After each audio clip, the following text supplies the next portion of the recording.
Hello. Well, we're so happy today to welcome a wonderful health coach. Her name is Johanna Lambert. She's a certified health coach of 7 years already. She has served hundreds of clients and she has trained teams of coaches across the United States. She's been married for 22 years and she has 7 children. Hi. You need to have that patience to have 7 children. I have four. I'm thinking, wow, seven, that would be, a little more patience. Anyways, I have invited her because I met her a long time ago in Washington, D.C. with our daughters. And we exchanged a few words, and it called my attention that she was a health coach. And as a mediator, that I try to save marriages or I divorce couples in a conscious way, I have learned that there's a lot of things that break up marriages. And there's a lot of things that save marriages, which is almost the same thing. If we learn about finances before we get married, or while we're married, and we learn about communication, and we learn about health, and we learn all sorts of things that we need as a couple. It gets us better when we are struggling, when we're having problems in our marriages. And so that's one of the reasons that I am very excited to start this new part of my mediation videos, which are going to be about how we can help our marriages actually thrive in certain sections of our lives, which we all eat. Is that right? And so that's one of the reasons that I am inviting Johanna today. And like in my conference, I talk about a lot about the effect of the examples that we use with the airplane and the oxygen, that when we help ourselves, when we really help ourselves and we love ourselves, is when we actually can help other people, either eating habits, the way we love ourselves, and eat in a way that is nourishing to our bodies, and also the way that we do our lives as a person that can radiate to our families and our loved ones and our spouses. And so welcome, Johanna, and I am really excited to have you today and for your great desire to come and help me with the people that follow me, and maybe you can even put it with the people that follow you. I really would like to ask you a few questions. One of them is, what do you tell people that are struggling with their health, that are having troubles with either eating habits or health problems, that are having trouble getting up in the morning, or they're having stress, or they're having depression, or having certain things that are not helping with their lives, and it's affecting their family and their marriage?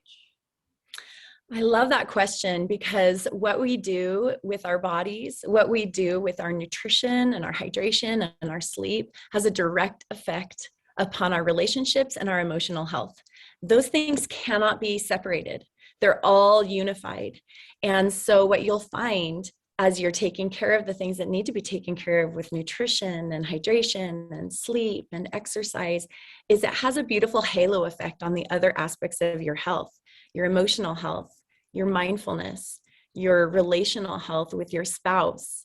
It's interesting that you ask what I do with clients who are struggling in those things. And it all starts with an awareness, and it starts with discovering the deeper why of why a person might want to get healthy. And having that, sometimes you hit the bottom of the barrel and things are falling apart. Maybe it's relationships. Probably your health is associated with that. Maybe finances. There's a lot of aspects that could start to whirl away. And usually at that bottom of the barrel is where people will turn, and they suddenly realize, I'm at the bottom of this barrel and I realize I need to make a change. Something has to change. And in this topic of mediation, I recognize that often when we're in that space, it's a very dark space. It's very it's very common to turn outward and say, it's because of him.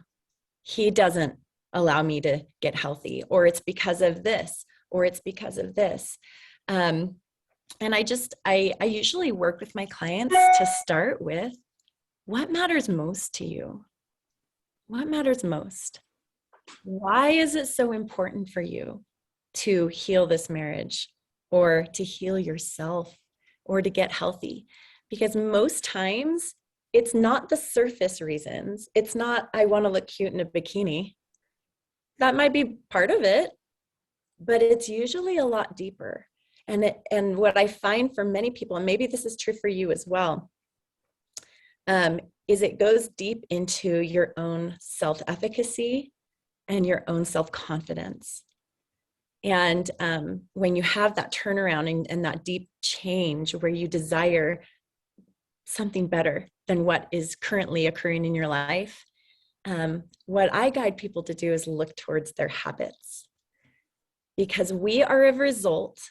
Our current reality is a result of all those habits that we've created through our lifetime. Habits of relationships, habits of eating, habits of nutrition, habits of hydration. All of those things have built to create our current reality, our current circumstances. So yeah, starting with the why, starting with who you want to become, looking to that future self. And maybe it's, you know what, I want to show up confident, healthy, strong, loving, present, mindful, aware. You have all this vision of how you want to show up. How do you want your marriage to be? You want it to be interactive, loving, kind, gentle, passionate. There's many words you might use to describe that, but leading from that place in the future of what that creation is going to look like, and then put yourself where you are now. And if you're in a place that's not there, say to yourself, what did I do to get there? Because I know I can get there. A lot of people get there. I just have to know what it is that I did to get there, kind of leading from the future and stepping back into the present and saying, what do I need to put into place? And that's really what this is all about.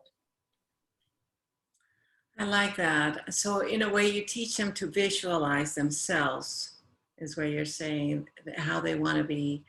When I talk to my clients, I talk about a lot of your mind is so strong, kind of like you're saying. So I usually tell them, you need to see yourself right there today, because if not, it's never going to happen, And so I think, do you do something like that? How do you work with your clients so that they actually have success? What do you see in the clients that you have coached to have a healthier life that really has worked? What are you're talking about the habits. What are and the mind? What are the specifics that your clients that have been successful actually have done, and you go, oh, this client is really going to be successful because it's doing this, this, and this. And this client is going to struggle because doesn't want to do this and doesn't want to do that. So what could you tell my audience, and if you use this video for your audience, of a successful person when they has come to a really good health? Yes. Oh my goodness. I'm so excited to talk about this topic because it is so counterintuitive. Right. I think all of America and much of the world steps into what I call diet mode, where they say, okay, how many workouts at the gym do I need to do? How much food? What's my eating? What does it have to look like? What do I have to do to get? And then I will become, right? What do I have to do to get, and then I'll become. But actually, it's the complete opposite. It's who are you becoming? And that piece of that is, who do I need to become? And what does that person do? Because all the getting is going to happen. But who are you becoming? And having that vision. There are specifics. So I will go into specifics on what I see as successful. There are specific actions, there are specific details, and I'll go into those right now. But I will tell you, doing the actions is not the solution. Finding time every day to work on your education and to work on yourself is the key. Find a good book. Find something that will motivate you and move you forward. I do have some great book recommendations that I've read that I found great value in. But educate yourself so that you are in a place where you can confidently move forward. That's the big piece that usually is missing for most people who don't have success. Those who are successful are tapping into community of support. They're tapping into an education. They're tapping into accountability, one-on-one accountability. And they're tapping into so much richer of a depth. Because if you're just trying to do something alone with no community or no accountability, it's not happening. Or if you're not educating yourself, it's not happening. And the reason people don't tap into those things, I know, is because it takes time. Right. And time is the precious resource. But if I can really just emphasize, the most important thing to do is to work on yourself. Now, I will go into details. So what are the do's? What are the actions of having a healthy body so that you can show up pain-free, energetic, feeling good, taking care of yourself? Yes. Let's start with nutrition. Okay. All right. Number one, nutrition. Okay. Become very familiar with low glycemic eating. Okay. Low glycemic eating, vegetables, proteins, plant-based proteins would be ideal, healthy fats. And like I said, educate yourself on these things. What is high glycemic and what is low glycemic?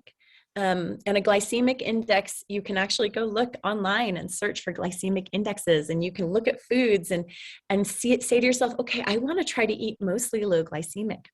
The second thing I would recommend is to eat multiple times a day. I know there's a lot of pressure out there to do these long fasts and things like that. I find that doesn't end up being successful for people for many reasons. First of all, it's not sustainable.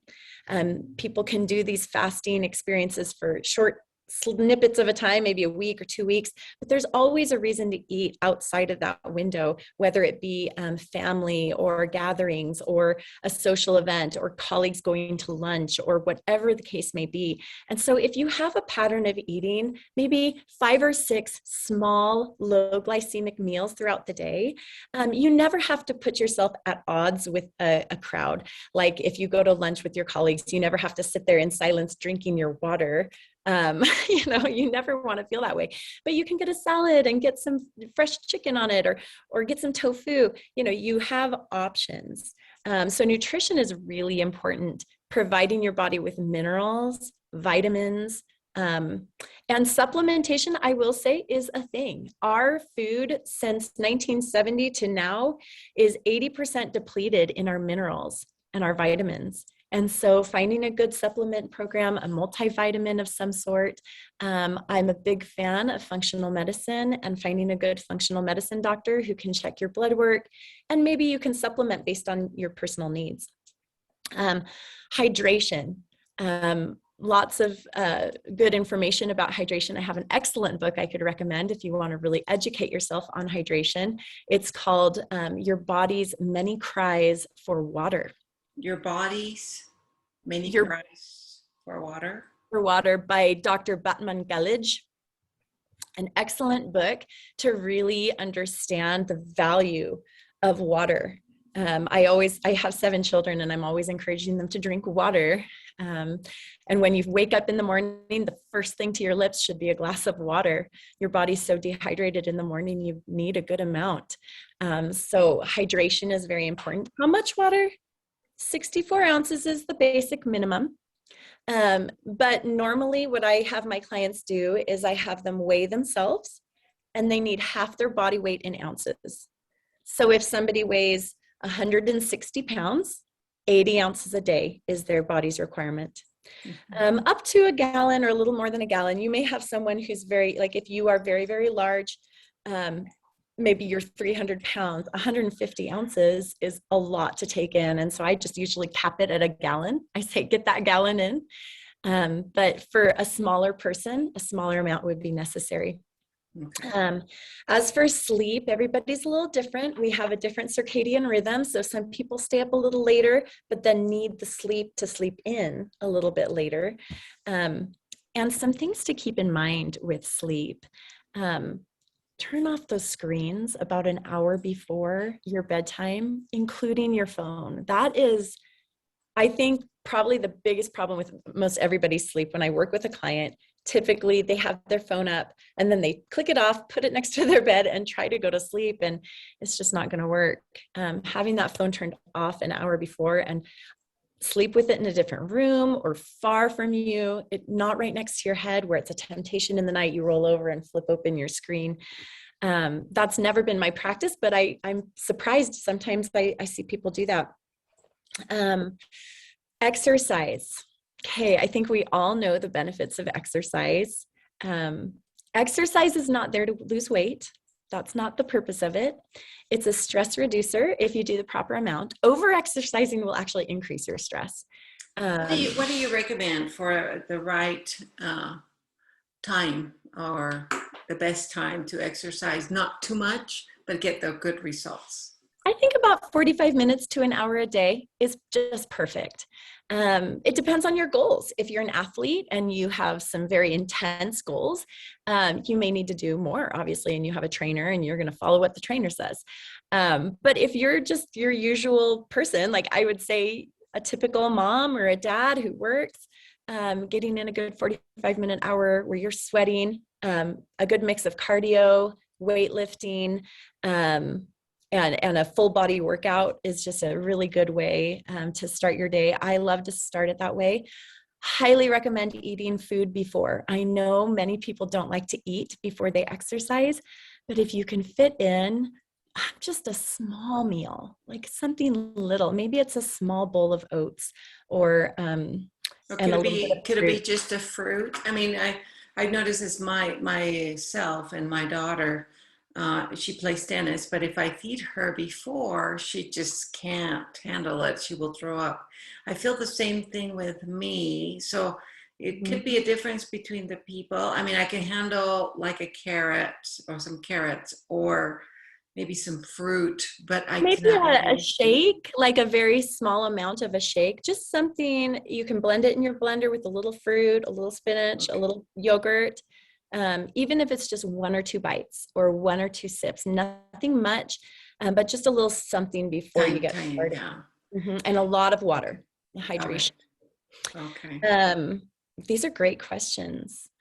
And for exercise throughout the day, I would just say become a little bit more aware of movement. So the ways that I always encourage my clients to increase their basal metabolic rate, their movement throughout the day, their healthy motion, is posture. So number 1, actually, these all start with S's. So S, stance, meaning your posture. Are you standing tall? Because that actually increases, surprisingly, if you were to have really good posture throughout the day, that would increase your basal metabolic rate by something like 27%. I mean, it's significant. Just sitting tall. So many times we're slouching. Just pulling our body tall makes a big difference. So stance is the first. Okay. The second is stand instead of sit. So if you're ever doing something sitting down, we'll do it standing up. Instead of sitting down to fold the laundry, stand up and fold the laundry. Or whatever it is that you happen to be doing. If you have a possibility to have a standing desk, that's a great way to do it. Stroll. So look for opportunities to do a little more walking than usual. Okay. walk out and get go to the water cooler, or walk around the block, little small things. It doesn't have to be a ton, but just stroll. If you're on the phone with a client, instead of sitting on a couch talking to them, stand up and stroll, walk around. Right. Take the stairs instead of the elevator. That's also another common one. And you'd be surprised. Listening to music, I call it samba. Turn on some music throughout your day when you can, and just listening to music, number one, improves your mood, but also encourages more movement. Even if you don't even think that you're a dancer, you will move more if you're listening to music. So just a few little ideas to get more movement throughout your day. And I will tell you, exercising in the morning or in the afternoon, either way, doing a heavy exercise for 45 minutes or an hour is really great for stress. It's really great for mood, but the bigger impact will be the movement you do all through the day. Yeah. And so just if you have a really sedentary job, focusing on getting some motion in is going to be really important. What has helped me has been to do yoga in the mornings for my posture, because I tend to slouch a little bit. And when I do yoga, the more I do yoga during the week, the straighter I feel, and standing straight. But when I stop doing yoga for a few days, I feel that my body is going back. It goes back. Yes. So yoga, I suggest yoga. It has helped me throughout the years. Love yoga. And you know what I love yoga for too is the mind. Right. And the mind practice of yoga as well. So if you find a really good yoga teacher, usually you're going to be spending some time in mindfulness as you do the poses. Right. Talking about mindfulness, because I really believe in mindfulness quite a bit. And talking about that, do you suggest for people to meditate? Yes. Okay. Meditation is so powerful. Spending some time in quiet. And there's so many apps. I would just say, I feel that when I talk with my clients about meditation, it's not typically a practice that people do. And they're a little confused by it. And what does it mean? And how do I do it? And so, I would recommend finding an app and following the directions of the voice or the music as it goes along, and just keeping that quiet. I do teach breathing exercises. And here's the really interesting thing. Our bodies need certain elements in order to survive and do well. The very first, the number one element our body needs is oxygen. We will die within minutes without oxygen. Right. I know, I just want to breathe now. I'm like, breathe it in. But you'll find most people with oxygen, we breathe shallowly all day long.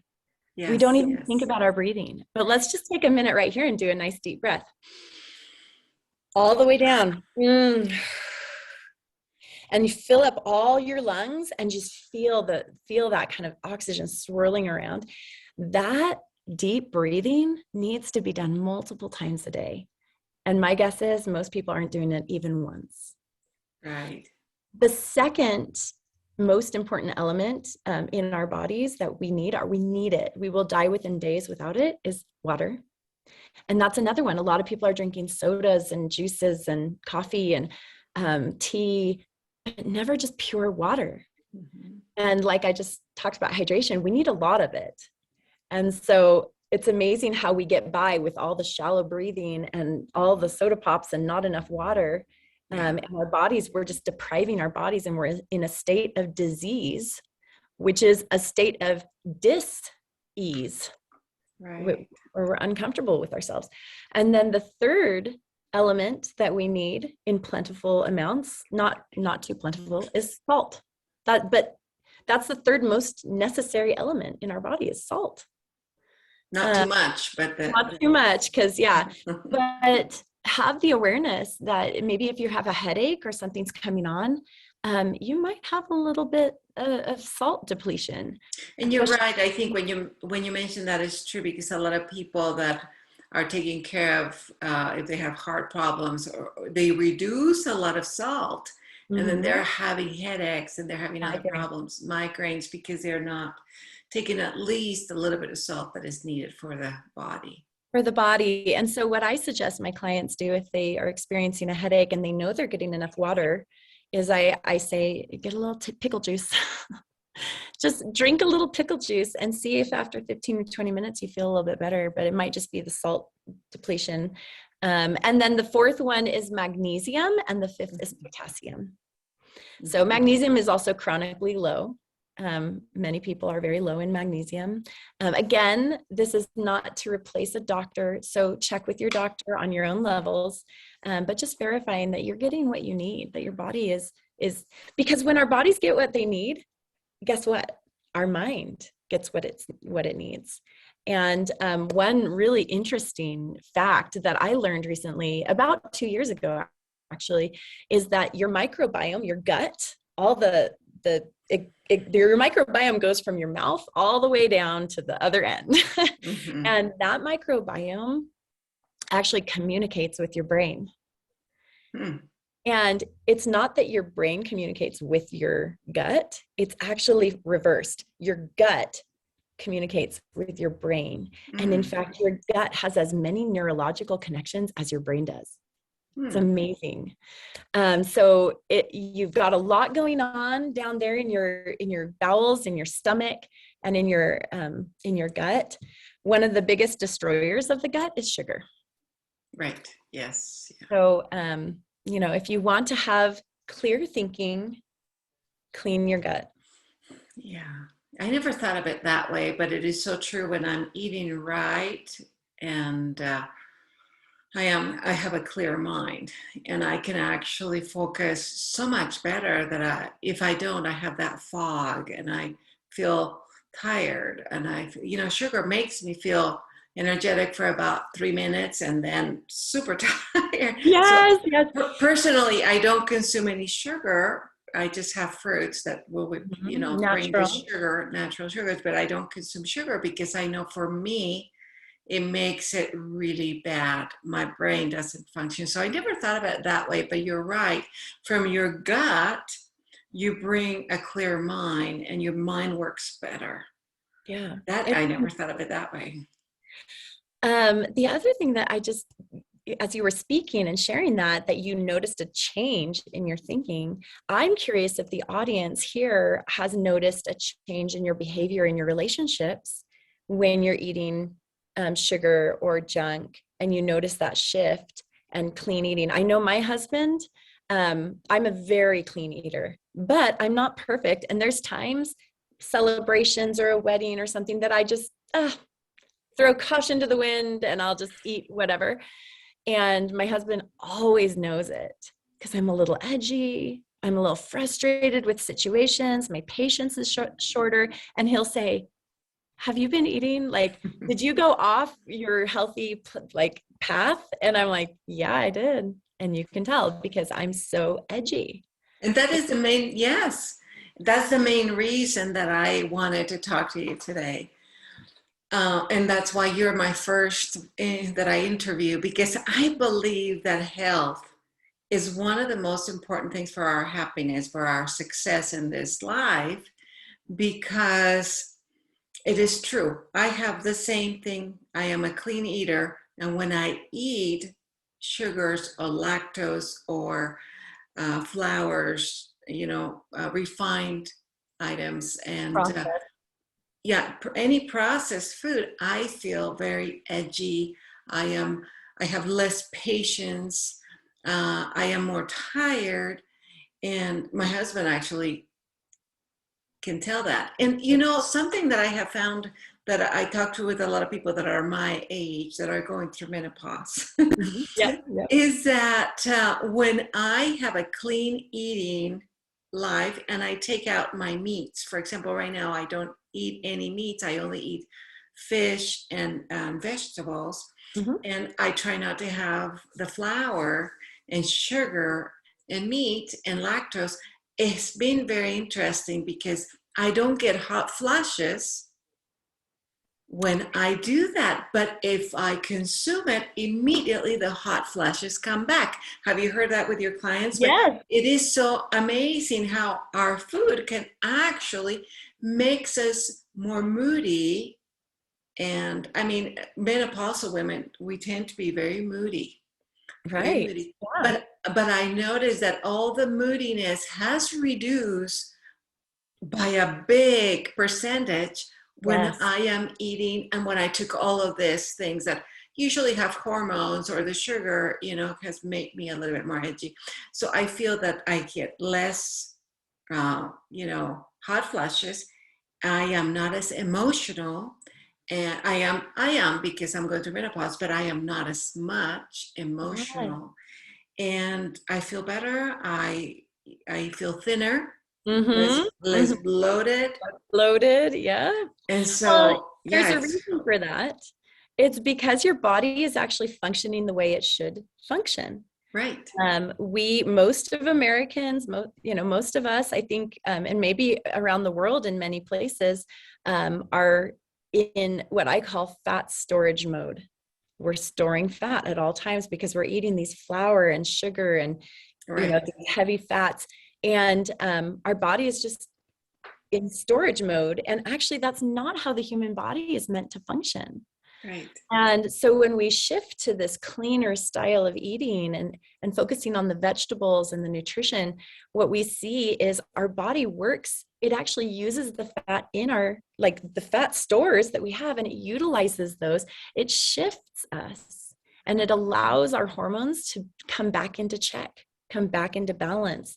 And so instead of being crazy, having all these crazy things happening, our body functions well. It functions the way it should function. And, right.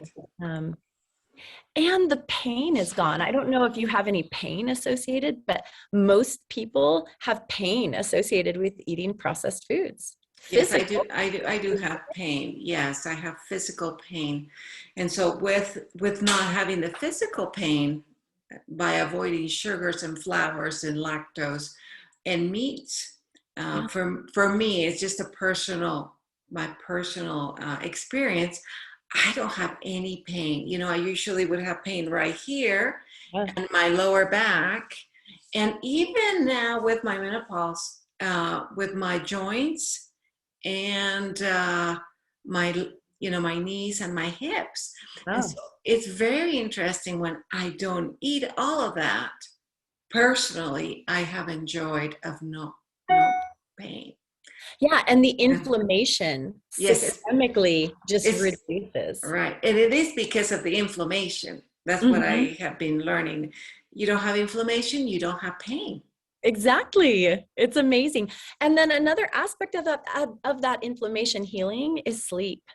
When Right. we go days and days, and I think it's very common to stay up late, maybe watch the Netflix or whatever. And then you have to wake up early and go to work or whatever. It just shortens your sleep cycle. It's so Right. funny because I have 7 children and many of them dance or are in sports. And I always laugh because I'll have a child come to me and they'll say, Mom, this part of my leg is kind of hurting. What can I do?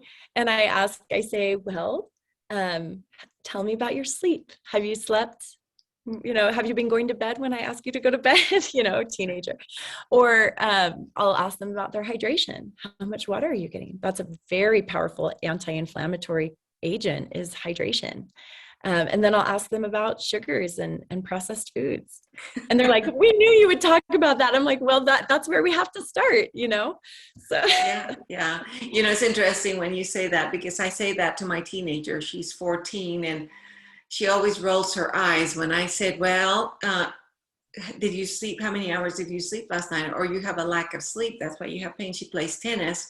And then, are you eating processed food? And she just rolls her eyes because I am not a health coach, but I've been studying health because yes. I have the allergies to certain foods that I have studied for a lot of years. For about 25 years, I have studied health, eating, good eating habits. And she always rolls her eyes and said, Mom, I knew you were going to say that. Or how do you know that? I know. Sometimes as As they sit parents, there eating a little shake they got I'm like, oh, well, that's probably not helping.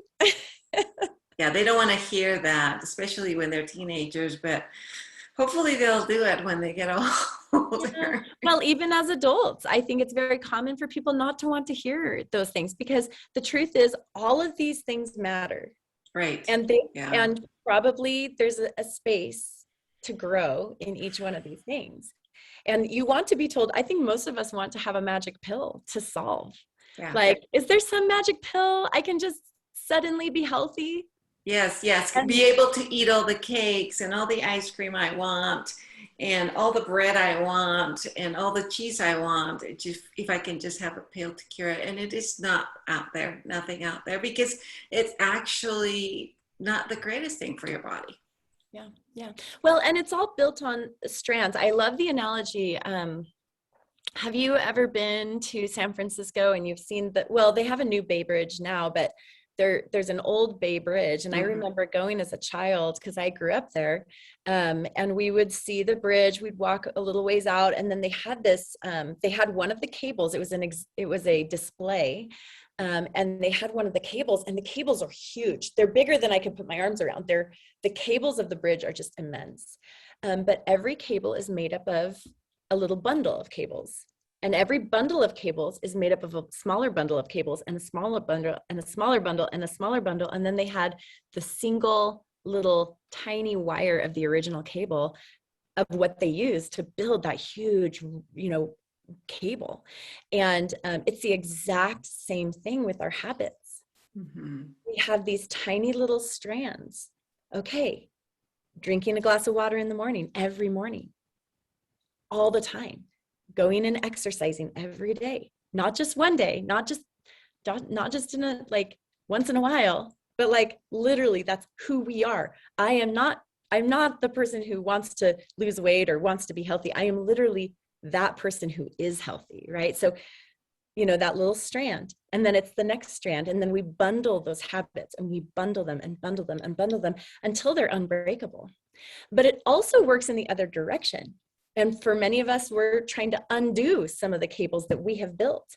We've built the cable of staying up late and watching Netflix. We've built the cable of picking up the fizz or the, sugary drinks. We've built the cable of going to fast food. We've built the cable of instead of drinking water, drinking soda, or we've built the cable of skipping out on exercise and sitting at sitting at a desk all day or whatever. We've built all these other cables that are holding us so hostage. They're like trapping us, and we just have to dismantle them. And it has to be a decision, and it can't be a decision of what you do. It really has to be a decision of who you want, who you're becoming. Right. Yeah. Yeah. When you talk about sleeping, I notice that when I have study about it, that you sleep between the hours of 10 p.m. and 6 a.m. is when your body actually gets, the new cells and the optimal, how would you call it? Your body gets all rejuvenated. Mm-hmm. So what can you tell me about that? What do you think about sleep and health? How does that correlate? Sleep is the foundation of all health, all of it. There's been studies done about sleep and the lack thereof. And when there's not enough sleep, a person actually behaves and thinks as a drunk person would. Isn't it amazing? Yeah. So, you might be going around saying, oh, I'm doing great. I'm sleeping 4.5 hours a night, but I'm doing great. And you're going, no, like you're not making decisions like a sane person. Right. You're not clearly thinking, even if you think you are, just like the way an alcoholic might think, oh, I'm thinking totally clearly. You're like, wait, no, you're not. So understanding that your body needs 7 hours minimum per night. Right. Finding that time to get that rest, to rejuvenate your cells. And that's the crazy thing about sleep. There is no other time. There's no replacement for that stage 4 sleep. But what that does for your body is completely rejuvenates and heals. That's the only healing time. That's when your body heals. Mm-hmm. You can't heal just by laying down awake. Right.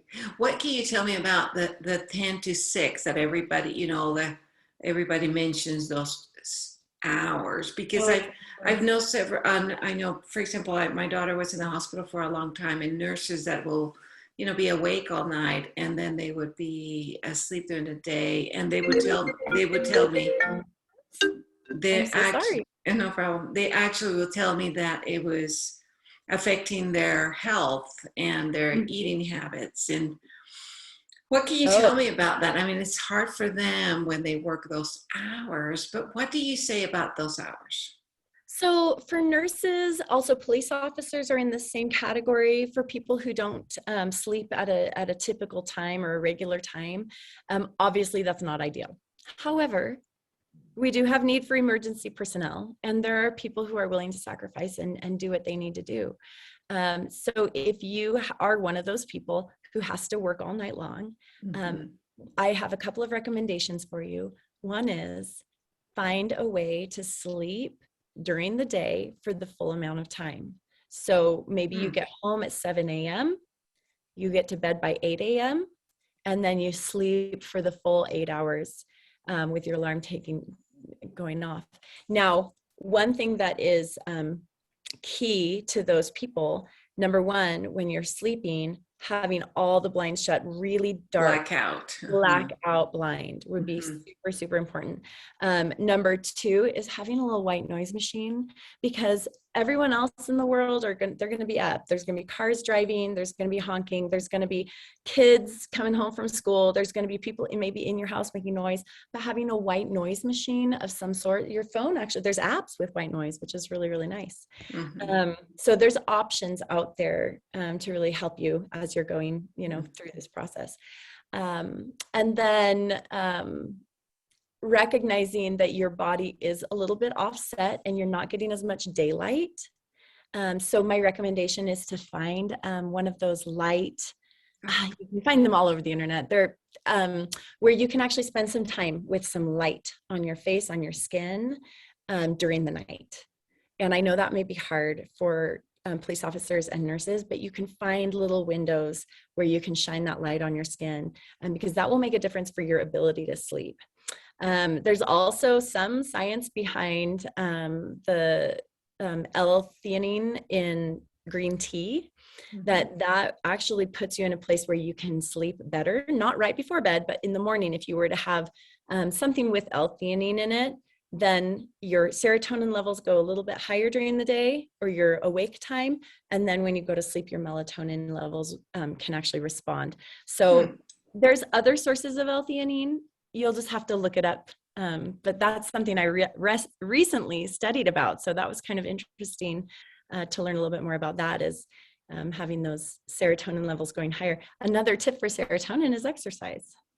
So if you get some exercise, that's going to help you with your regulation of your hormones of melatonin and having that body respond properly. So, wow, those are really, really good things. I would like to close really quick. If you could give us some of those books that you recommended, if you can repeat the one that you said, Your Bodies. I did not finish writing that. Yes, your body's many cries for water. Many Cries Your for body's, Water. yeah, by Dr. Butman Gelidge. Okay. There's also Discover Your Optimal Health by Dr. Wayne Scott Anderson. Okay, say that again. Discover Your Optimal Health. Discover Your Optimal Health. By Dr. Wayne Scott Anderson. And actually, I think you can get this online as well. Dr. Wayne Scott Anderson actually developed a Habits of Health transformational system, and that's very powerful. So the Habits of Health. Is this called The Habits of Health? Is that his book? The Habits of Health. The Habits of Health. Okay. And then I do have another recommendation that I have loved. It's a little more scientific based, but it is called the Schwartz-Bein Principle. The Schwartz? Schwartz, so SCHWARZBEIN, Schwartz-Bein Principle. and it's written by Dr. Schwartzbein. So I would recommend those books. I think that's a great place to start your education. There's so much more to learn. There's so much to grow from. And healthy mindset is a piece of it. So understanding the impact of your body to your mind, and your mind to your emotions, and then your emotions to your relationships, and how that all connects is key. It's vital.